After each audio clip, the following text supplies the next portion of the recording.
Saluto e ringrazio l'amico Raffaele Padrone, vice segretario nazionale di FSP Polizia di Stato. Dottore, ben ritrovato. A voi. Grazie per essere in nostra compagnia. So che ci teneva in maniera particolare a porgere le più sentite condoglianze al collega carabiniere che purtroppo oggi è rimasto vittima in questo vile attentato in Congo, no? Sì, diciamo che è una bruttissima cosa quella di dover andare a casa dei familiari. Oggi il comandante è andato, e andare a casa dei familiari, presentarsi lì, è come la scena del film quando il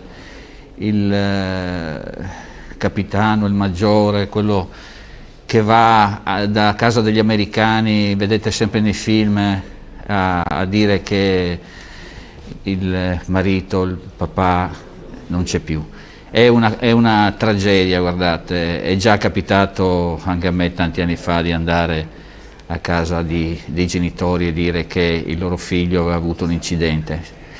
Si va con il medico perché ogni tanto qualcuno si lascia andare giustamente a delle crisi importanti, ed è una cosa che auguro a pochi, soprattutto quando magari svegliati nel cuore della notte si va a dire che il proprio figlio ha avuto un incidente stradale. Purtroppo non ce l'ha fatta, perché ecco. Si cerca di far capire, ripeto, in tanti anni di servizio mi è capitato anche di fare queste brutte cose, e quindi le sentite condoglianze alla famiglia di questo ragazzo che avrebbe compiuto 31 anni il mese prossimo, quindi vi lascio dire, questo fa parte di un'attività di scorta.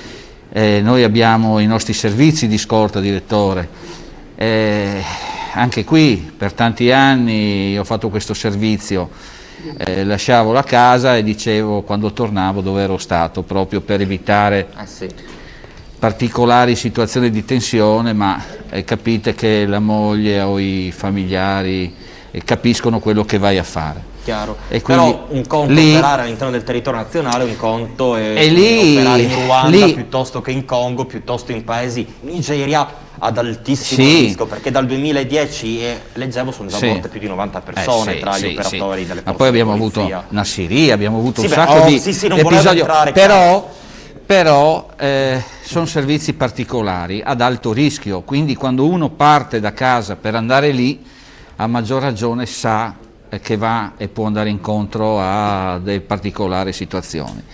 Sa che parte, non so sì, ecco. Una volta si poteva anche dire una cosa, direttore, perché qualcuno può dire, io conosco chi magari è dall'altra parte del teleschermo, ma vanno lì, guadagnano un sacco di soldi. Non è più così. Era, vi assicuro, era. Una volta chi andava per far fronte anche delle spese in casa, partiva e andava. Non è più così, non ci sono più quei soldi, ve lo assicuro. Noi abbiamo colleghi giovani che sono arrivati, che avevano fatto il servizio militare, che erano lì e sono tornati, ringraziando Dio che sono tornati qui per dirci non è più l'America, tra virgolette. Quindi gli stipendi non sono più quelli di una volta, quindi andare lì e perdere la vita fuori dal nostro territorio credo che sia veramente una cosa più tragica e triste. Poi ci sono missioni e missioni, adesso magari in Libano, in Kosovo. Adesso lì hanno questo stato. Sei abbastanza tranquillo, vai in territori come l'Iran, l'Iraq, vai in Afghanistan. Abbiamo perso la morte in casa, abbiamo perso militari, no? Abbiamo perso militari su questa attività che noi andiamo lì per pace, andiamo lì in questo caso per un servizio di scorta. Lì hanno voluto attaccare l'ONU, chi c'era, se era l'ambasciatore francese o tedesco o italiano, per loro è lo stesso. Ecco, pare però che queste persone non abbiano nemmeno avvisato la polizia del posto che sarebbero andati in questa zona a rischio. Allora, se così è e verrà accertato, mi sembra molto grave, soprattutto un atto di imprudenza notevole, sapere che va in quel posto e non avvisare le autorità locali che forse avrebbero predisposto un servizio. Ma forse, non voglio, tante volte non si dicono determinate cose per non creare, magari lì ci vuole, deve essere lì, ma per lavorare di intelligence magari è meglio non dire che siamo andati dopo, c'è un'attenzione, però un rischio, Certo. signori, che purtroppo lì si gioca e lì si Certo. muore, non è che se andava bene è riferito, ma se andava come è andata Invece hai perso la ritorneranno vita, sì. dentro a dei feretri. Sì. Senta, invece Italia ha due facce, il nord che cerca insomma di tenere un po' botta, di essere rispettosa dei DPCM, anche se non sono mancate situazioni di assembramento, e poi vedi Napoli. Una volta dici vedi Napoli poi muori, adesso insomma... Beh, se dici, in queste vedi condizioni, Napoli se e- prendi il virus muori. Bravo. Cioè, io Cioè, ho visto delle immagini, adesso io voglio bene agli amici della Campania, di Napoli, però c'è una pandemia in corso, ci sono dei Sì. DPCM, ci sono dei divieti, perché non rispettare? Cioè, pub aperti fino a mezzanotte, marea di persone che fanno la movida lungo il litorale, lungo la costa, locali pieni, è dovuto intervenire la polizia e i Cioè, carabinieri. Allora, perché allora, queste due vede, facce il della- problema è questo, andrebbe affrontato chiaramente con una tempistica diversa nel discorso, cerco di mirare, lì ci sono due aspetti secondo me. Uno è quella del sociale, del vivere in quel posto, è un vivere molto particolare, direttore. Fare il poliziotto a Napoli ci vuole una particolare attenzione e trattamento di svolgere il proprio servizio nella società, diciamo in questo caso napoletana, per non dire della Campania, ma Napoli è un centro molto importante, quindi lavorare a Napoli necessita il poliziotto che abbia, secondo me, un'esperienza veramente delicata, cioè lì si affronta la persona, il delinquente, si affronta veramente in maniera tanto diversa da quella con cui si affronta là. Ho lavorato lì, parlo per esperienze. Fermare una persona a Napoli e non essere più cattivo di lui, tu hai già perso. Quello che dà fastidio in queste situazioni sono poi la classe dirigente, perché se lì il prefetto e il questore facessero, lasciatemi il termine, i cattivi, i severi, ecco, così non diamo, attuassero la legge a puntino, come sta succedendo da noi a Pordenone. Il questore trova il bar aperto dopo le 6 e mezza e lo chiude e lo multa. A Napoli c'è il rischio che se fai così Prendi anche una randellata. prendi anche una randellata e il collega è scoperto, perché il collega si prende o una pistolettata o gli bruciano la macchina o circondano la macchina e devono capire che se ne devono andare, perché sono successe anche queste situazioni. Cioè mettersi all'interno di una Napoli e pensare di poter agire nella stessa maniera in cui si agisce a Pordenone, scordatevelo.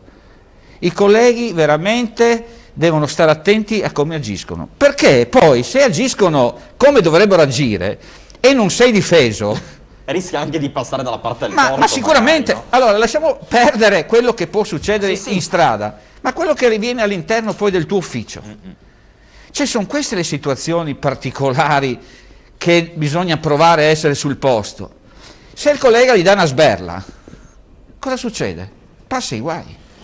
Allora dovrebbe essere innanzitutto la circolare del capo della polizia è uguale a Napoli, a Treviso, a Milano, è il rispetto e farla rispettare, questo è, non il collega. Certo. Perché Non pensa che alla base però ci sia anche una questione culturale? sì, Modi di vivere allora, la vita è di questo, io rispettare le arrivavo regole per delle concludere, persone. volevo fare anche questo discorso, c'è un discorso anche di rispetto, perché molte volte quando noi diamo le contravvenzioni a Pordenone e lasciamo Napoli, guardate a chi li diamo, ai ragazzi, non quelli della mia età, della sua età, ma ai ragazzi, ai giovani, che se ne fregano. Le persone contravvenzionate sono tutte persone giovani. Le persone che frequentano il bar oltre le 6 e alle 6 non sono quelli della nostra età, direttore.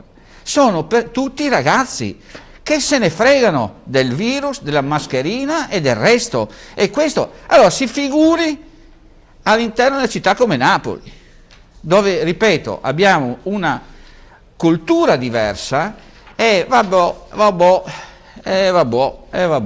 amen. Invece no, perché se poi andiamo a controllare anche qua in Friuli Venezia Giulia e in Veneto, sono tutti ragazzi. Certo. Questo è. Allora, quando noi parliamo di vaccini, direttore, incominciamo a vaccinare i giovani, perché da quando abbiamo avuto il problema di riaperture scuole siamo ritornati con le problematiche. Certo. È vero che io non capisco perché non hanno iniziato dai giovani invece di iniziare dai vecchi, dagli anziani. Allora, gli anziani che stanno in casa di riposo, che sono malati, vanno fatti. Oggi io ascoltavo una trasmissione, ci sono, e parliamo di vaccini ma chiudiamola, ci sono ragazzi che hanno malattie dalla SLA, invalidati, che non hanno ancora fatto il vaccino. Le famiglie che oggi in TV nazionali piangevano perché fanno il vaccino a questa persona anziana e non fanno i vaccini a questi bambini, a questi ragazzi, a queste persone di una certa età che non si riesce a capire che età hanno, invalidate su una sedia a rotelle da 20 anni. Queste sono le cose che non riuscirò mai a capire. E non sono state, perché non risultano ancora nell'età, direttore. Ce ne faremo una ragione. Guardi, se io sapessi che il mio vaccino, non facendolo, va a uno di questi ragazzi, io rinuncio, attendo e va a uno di questi ragazzi. Idem.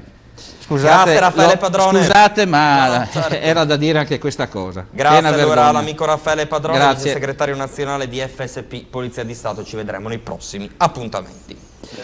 5 persone intossicate nella notte, andiamo a Codroipo dove è divampato un incendio, il servizio.